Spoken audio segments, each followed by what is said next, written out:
Voters overwhelmingly supported pension reform for city workers, passing Prop B with more than 60% of the vote. The measure gets rid of guaranteed pensions for all new city employees, except police officers, and freezes pensionable earnings for all current employees for 5 years. Or at least that's what the proposition will attempt to do. Joining me to explain is the head of the city's largest union, Michael Zucchet, and City Attorney Jan Goldsmith. Thank you both for being here. Pleasure. Congratulations to you, Jan Goldsmith. You won. You ran unopposed. Now let's talk about this, about Prop B. Bring us up to date, first of all, in terms of the city's official position as to whether or not Prop B, now that it's passed, is even legal. Well, the city's position is that it's legal and that we have an obligation to implement it. It'll be a part of our city charter. How you implement it has to be in a legal manner. And so we have been working on some options, and we'll be discussing that later in the week. But we're going to defend it, we're going to implement it, and we're going to implement it in a legal manner. Now, Michael Zucchet, the union's position on this? Well, first of all, that's news to us that the city has determined that the measure is legal. Up until yesterday, they were saying that it wasn't their initiative and they had made no legal determination about anything in the initiative. Apparently, something's changed overnight. But what should come next is the city should go through a thoughtful determination about each provision, because that's what the initiative and now the voters said to do, which is to examine all these. We want to do these things, but we want to make sure that they're legal first, number one. And number two, to the extent we're going to implement them, we need to implement them in a way that's consistent with the law.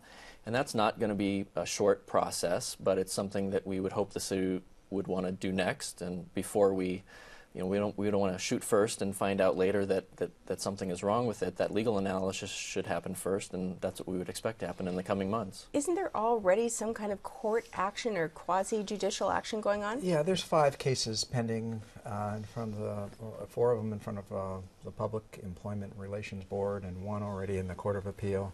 The basis for that litigation we don't think very much of. But let's take a look, let's keep our eye on the ball. What the voters said very clearly is that they want pension reform, and they want it in this manner, and they want us to implement it. They did not say, we want to punish public employees. I have 320 people in my law office. It's one of the largest law offices in San Diego. We do a lot of work for the city of San Diego. I don't want to lose good people. I want to attract and retain good lawyers and support staff. Many of my support staff are members of his association, and then our attorneys have their own association, their union. We want to find a way to implement this legally, which we think we can do. We want to implement it in a way that allows us to attract and retain good employees and is not harmful to our employees. And, frankly, you do that at the bargaining table, and we're willing to be there. If it's litigation, we don't. We're going to look at and we have, and we're looking at every provision, and frankly, if we find something that we think is illegal, we're going to be honest about it. But at this point, we can enforce it. To step in here when you talk about negotiation, because isn't that a big part of this?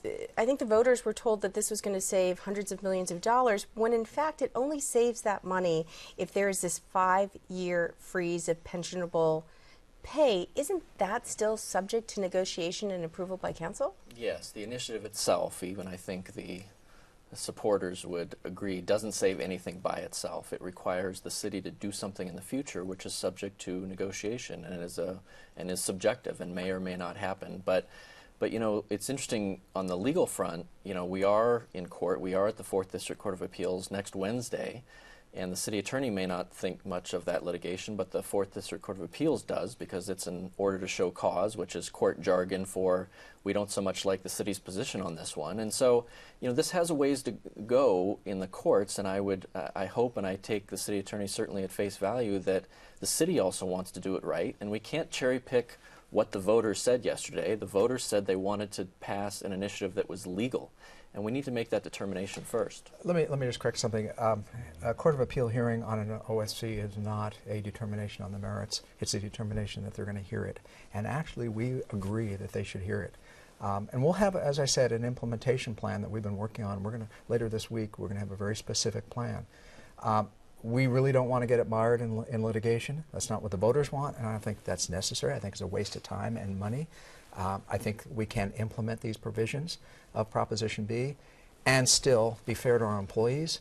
And I think that's got to be the goal. But the city does its best work when we're down at the table. Retiree health, for example. We sat down at the table after litigation, and we had to win some lawsuits. And save we the had to city win some a lot of lawsuits. money. And it's too late now, but we couldn't agree more on that, which is why we, the unions and the city employees, were so frankly offended by certain people going to the ballot box when at the table, including with the city attorney's help, we've done so much in the way of reform to get us to a structurally balanced budget and a leader in the nation in pension reform.